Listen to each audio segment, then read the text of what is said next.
A rising trade fight between the U.S. and its economic allies led to big sell-offs on Wall Street. The Dow Jones Industrials, NASDAQ, and S&P 500 all dropped sharply yesterday. Shares of Harley-Davidson fell almost 6%. The motorcycle maker based in Wisconsin told the SEC that retaliatory European Union tariffs will force it to move some production out of the U.S. More than a year ago, our Harley executives met President Trump at the White House to celebrate the company's success.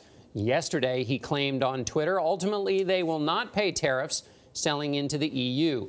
CBS News financial contributor Mellody Hobson is with us from Seattle. Good morning, Mellody. Good morning, John.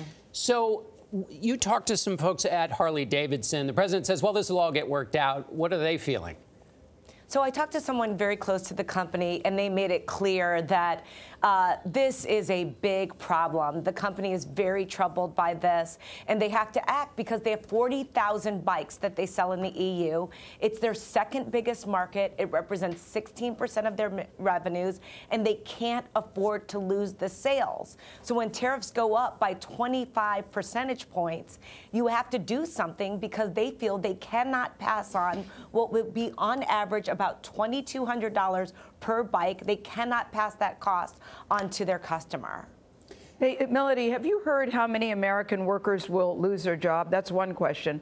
And number two, do you know what other effects could we see because of this?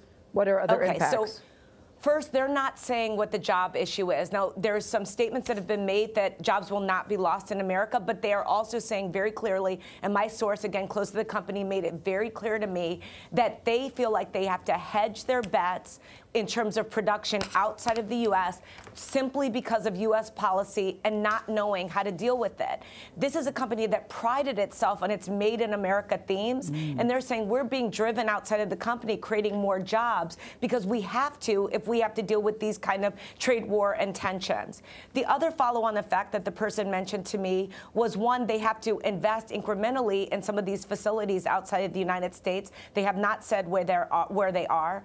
And they also said you have to look at what we will do with research and development, how that might be affected by this, where those numbers may have to go down. Lastly, interesting, they said the tax benefit they got from the tax cut that was so trumpeted over the last few months is basically being wiped out by the fact that they're going to suck up this cost and eat the cost of the tariff cost for the buyer in the EU for the next 9 to 18 months. They're going to eat that cost until they can get those production facilities up and running elsewhere in the world.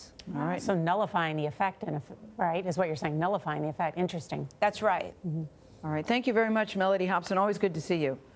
8 suspects. Thank you. You're welcome.